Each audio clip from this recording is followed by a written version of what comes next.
Mister ladies viewers அனைவருக்கும் வணக்கம். நான் டாக்டர் நித்யா, சித்தா பிசிஷியன். சர்க்கரை நோய் குறைவதற்கு என்னென்ன சாப்பிடலாம்? இதுல முக்கியமாக பார்த்தோம்னா சர்க்கரை நோய்னாவே சுகரை கண்ட்ரோல் பண்ணிக்கோங்க அப்படின்னு சொல்லுவாங்க. சுகர் கண்ட்ரோல் பண்ணா மட்டும்தான் நமக்கு உடல்ல சர்க்கரையோட அளவு குறையும். இதுல நிறைய பேரோட கான்செப்ட் என்ன கேட்பாங்க அப்படின்னா, மேம் நான் ஒயிட் சுகர் கம்ப்ளீட்டா குறைச்சிட்டேன், இதற்கு மாற்றாக நான் நாட்டு சர்க்கரை சாப்பிட்றேன், தேன் சாப்பிட்றேன், கருப்பட்டி. இது இனிப்பு தான், நேச்சுரலா நமக்கு கிடைக்கக்கூடிய இனிப்பு தான், இருந்தாலும் சர்க்கரையோட அளவை ரத்தத்தில் அதிகரிக்கும். நம்மளுடைய சுகர் லெவலை பொறுத்துதான் நம்ம எந்த அளவுக்கு ஸ்வீட் எடுத்துக்கணும் அப்படின்றதும் இருக்கு.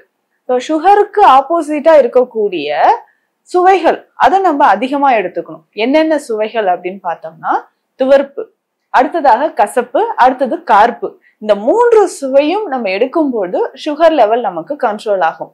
ஸோ சுகருக்கு நட்பு சுவை அப்படின்னு சொல்லுவோம். ஏற்கனவே நம்ம பாடியில குளுக்கோஸ் லெவல் அதிகமா இருக்கு, இன்னமும் நம்ம சுகர் லெவல் எடுத்துக்கிட்டே இருந்தோம்னா பிளட் சுகர் லெவல் அதிகமாக ஆரம்பிச்சிடும். ஸோ கண்டிப்பா நம்ம என்ன பண்ணணும்னா, சுகர் இருக்கு அப்படின்னு சொல்லும்போது நான் சொன்ன இந்த மூன்று சுவைகளில் அதிக கவனம் செலுத்தி நம்ம உணவை எடுக்கணும். ஸோ இதுதான் கான்செப்ட். அடுத்ததாக பார்த்தோம்னா உடற்பயிற்சி ரொம்ப ரொம்ப இம்பார்ட்டன்ட். ஸோ நம்மளுடைய உடற்பயிற்சி அப்படின்னு சொல்றது தினம்தோறும் எவ்வளவு கேலரிஸ் நம்ம பர்ன் பண்றோம். ஸோ அந்த அளவுக்கு உடற்பயிற்சி செய்யும்போது ஈஸியா நம்ம உடல்ல இன்சுலின் செக்ரீட் ஆக ஆரம்பிக்கும். ஒவ்வொரு செல்களுக்குள்ளும் நம்ம உடல்ல இருக்கக்கூடிய குளுக்கோஸ், அதாவது சத்துக்கள் போய் சேர ஆரம்பிக்கும். ஸோ இதை நம்ம கரெக்டா ஃபாலோ பண்ணிட்டு வந்தோம்னா நம்ம உடல்ல இருக்கக்கூடிய சர்க்கரை அளவு கொஞ்சம் கொஞ்சமாக குறைய ஆரம்பிக்குது. ஸோ இது நல்லா மெயின்டைன் ஆகுது அப்படின்னு சொல்லலாம். இப்போ சித்த மருத்துவத்துல நிறைய பதிவுகளை நான் சொல்லியிருக்கேன். மருந்து வகைகள் 64 வகையான மருந்து வகைகள் இருக்கு. இதுல ஒவ்வொரு மூலிகைக்கும் தனித்தன்மை இருக்கக்கூடியது அப்படின்னு சொல்லலாம். இதுல உள் மருந்துல வடகம் அப்படின்ற ஒரு மெடிசன் இருக்கு. ஸோ இதை நம்ம எப்படி எடுத்துக்கலாம், எந்த மாதிரி எடுத்துக்கலான்றத சொல்றேன். பேசிக்கா பார்த்தோம்னா சுகர் லெவல் குறையறதுக்கு நம்ம ரொம்ப ரிஸ்க் எடுக்கவே வேண்டாம். இந்த ஃபார்ம் ஆஃப் மெடிசன் வீட்லயே கூட நம்ம ரெடி பண்ணிக்கலாம். இதை சாப்பிடும்போது கொஞ்சம் கொஞ்சமாக உடல்ல இருக்கக்கூடிய சர்க்கரையோட அளவு நமக்கு குறைய ஆரம்பிக்குது. இது பேசிக்கா எல்லாருமே என்ன சொல்லுவாங்கன்னா லட்டு மெடிசன் அப்படின்னு தான் சொல்லுவாங்க. இந்த லட்டு சாப்பிட்டா நமக்கு சுகர் லெவல் குறையுது அப்படின்னு சொல்லுவாங்க. ஏன்னா இதுல கொஞ்சம் இனிப்பும் இருக்கும், அதற்கு ஏற்ற மாதிரி மூலிகைகளை சேர்த்து சுகர் லெவலை குறைக்கிறதுக்கான மூலிகைகளும் இதுல நம்ம சேர்த்திருக்கிறோம். ஸோ தொடர்ந்து இதை நம்ம ஃபாலோ பண்ணும்போது கொஞ்சம் கொஞ்சமாக உடல்ல இருக்கக்கூடிய சர்க்கரையின் அளவு நமக்கு குறைய ஆரம்பிக்குது. ஸோ இதை நம்ம ஃபாலோ பண்ணிக்கலாம். அப்படி என்னங்க இந்த லட்டு மெடிசன்? இது சித்த மருத்துவத்துல வடகம்னு சொல்றோம். பேசிக்கா எல்லாரும் சொல்லக்கூடியது லட்டு மெடிசன் நல்லா ஒர்க் அவுட் ஆகுது மேம் அப்படின்னு சொல்லுவாங்க. அதை பத்தி நான் இப்போ ஷேர் பண்ணிக்கிறேன் உங்ககிட்ட. சரி, இந்த லட்டு மெடிசன் எப்படி நம்ம செய்ய போறோம், இது எப்படி நம்ம பயன்படுத்தலாம்? லட்டுனா இனிப்பா தானங்க இருக்கும். அப்படி வேற என்னென்ன மூலிகைகள் இதுல சேர்ந்திருக்கு அப்படின்றது பார்க்கலாம். பேசிக்கா சுகர் லெவலை குறையறதுக்கு, சுகர் பேஷண்ட்ஸ் இனிப்பாக நம்ம சாப்பிடணும்னா ஸ்டீவியா நம்ம பயன்படுத்தலாம். அதாவது இனிப்பு துளசி அப்படின்னு சொல்லுவோம். இனிப்பு துளசி சுகர் லெவலை குறைக்கும். பேசிக்கா இதுல இனிப்பும் நமக்கு இருக்கு. ஸோ இந்த இனிப்பு துளசியோட பவுடர் நமக்கு தேவைப்படுது. அடுத்ததாக பார்த்தோம்னா அதிமதுரம். ஸோ அதிமதுரம் பெயருக்கு ஏற்ற மாதிரி இதுல நல்லாவே இனிப்பு சுவை இருக்கும். நார்மலா நம்ம மெடிசன் ப்ரிப்பேர் பண்ணிக்கிட்டே இருப்போம்.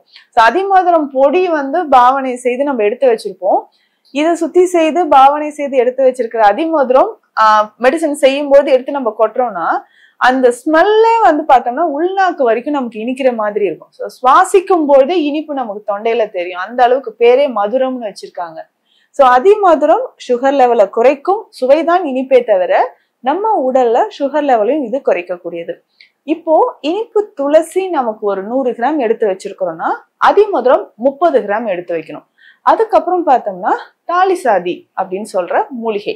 இந்த மூலிகை கார்ப்பு சுவை இருக்கக்கூடியது, சுகர் லெவலை நல்லா குறைக்கும், இன்ஃபெக்ஷன் இல்லாமல் இருக்கும். நிறைய டயபிட்டிஸ் பேஷண்ட்க்கு பார்த்திருப்போம், அடிக்கடி கோல்டு காஃப் வர்றது, கால் பாதங்கள்ல எரிச்சல் இருக்கிறது, இந்த மாதிரி இருக்கும். ஸோ இந்த தாலிசாதி மழை காலங்கள்ல குளிர்காலங்கள்ல நமக்கு ஏற்படக்கூடிய பிரச்சனைகளை சரி செய்யறதுக்கு ஒரு முக்கியமான மூலிகையாக தாலிசாதி இருக்கு. இதுவும் நம்ம பயன்படுத்திக்கலாம். ஸோ தொடர்ந்து இந்த மூலிகைகளை நம்ம பயன்படுத்திட்டு வரும்போது சுகர் லெவல் நமக்கு நல்லா குறைய ஆரம்பிக்கும்.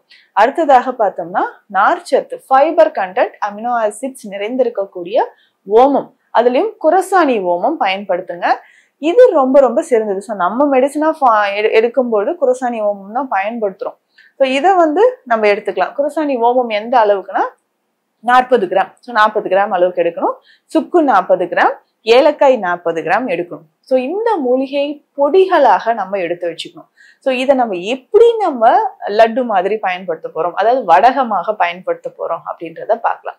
ரொம்ப சிம்பிள். வடகம் அப்படின்னா எல்லா மூலிகைகளும் ஒன்று சேர்த்து அதை உருண்டைகளாக பிடிச்சு வச்சிருக்கிறது. அதாவது எல்லா மருந்தும் ஒன்றாக சேர்ந்து இருக்கக்கூடியது. நம்ம வீட்டுல கூட தாளிப்புக்காக வடகம் பயன்படுத்துவோம் இல்லைங்களா, அது இப்படிதானே இருக்கு. ஸோ நான் அதுல போடக்கூடிய நம்மளுடைய பொருட்கள் எல்லாமே ஒன்று சேர்த்து உருண்டைகளாக பிடிச்சி நம்ம ஸ்டோர் பண்ணி வச்சுப்போம். அதே மாதிரிதான் வடகம் அப்படின்னு சொல்ற மருந்தும்.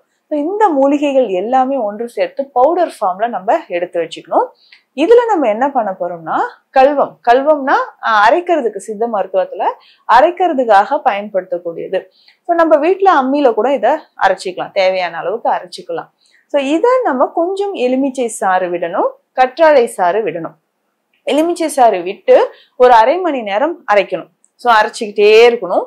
நல்லா திரண்டு வரும்பொழுது கொஞ்சமா கற்றாழை சாறு விடணும்.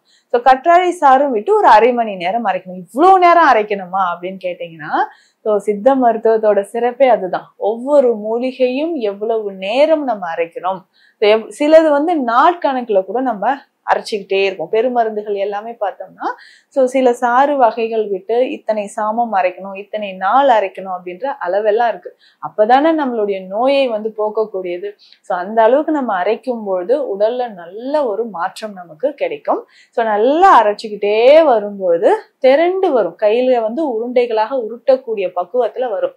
குறைந்தது ஒரு 40 நிமிடமாவது இதை அரைச்சிக்கணும். ஃபர்ஸ்ட் கொஞ்சம் எலுமிச்சை சாறு விட்டு அரைச்சிட்டு கற்றாழை சாறு விட்டும் அரைச்சி எடுத்து உருண்டைகளாக உருட்டணும். ஸோ ஒவ்வொரு உருண்டையும் ஒரு 4 கிராம் இருக்கிற மாதிரி உருட்டிக்கணும். ஸோ அந்த மாதிரி உருட்டி நம்ம எடுத்து வச்சுட்டு வெயில்ல 1 நாள் இல்ல 2 நாள் வச்சு எடுத்துடணும். ஸோ இந்த லட்டு சாப்பிடும்போது இனிப்பாகவும் இருக்கும், துவர்ப்பாகவும் இருக்கும், கார்ப்புத்தன்மை இருக்கக்கூடியதாகவும் இருக்கும். ஸோ சர்க்கரை நோயாளிகளுக்கு நமக்கு நரம்பு சார்ந்த பிரச்சனைகள், உடல் சோர்வு, உடல் வலி, பெரும்பாலும் இது நிறைய பேர் சொல்றாங்க. உடல் சோர்வு இருக்கு, உடல் வலி இருக்கு, காலையில் எந்திரிச்சோடனே ஒரு டயர்ட்னஸ், கால் பாதை எரிச்சல், அஜீரணம் சார்ந்த பிரச்சனை, உடல் மெலிஞ்சுக்கிட்டே போதுங்க. சுகர் லெவல் எனக்கு குறையவே இல்லை, சுகர்னால ஆண்மை குறைபாடு ஏற்படுது. ஸோ உடல்ல ஏற்படக்கூடிய நிறைய பிரச்சனைகளை தீர்ப்பதற்கு இது மெடிசன்னு சொல்ல முடியாதுங்க. ஸோ காலையில ஒரு உருண்டை எடுத்து வாயில போட்டுக்கிட்டு நம்ம சலைவாவோட சீவ் பண்ணிக்கிட்டே வரணும். ஸோ இந்த மாதிரி உமிழ்நீரோட சேர்த்து இந்த லட்டு மெடிசனை நீங்க சாப்பிட்டுக்கிட்டே வந்தீங்கன்னா உடல்ல பல பிரச்சனைகள், முக்கியமாக சுகர் லெவல் நமக்கு குறைய ஆரம்பிக்குது.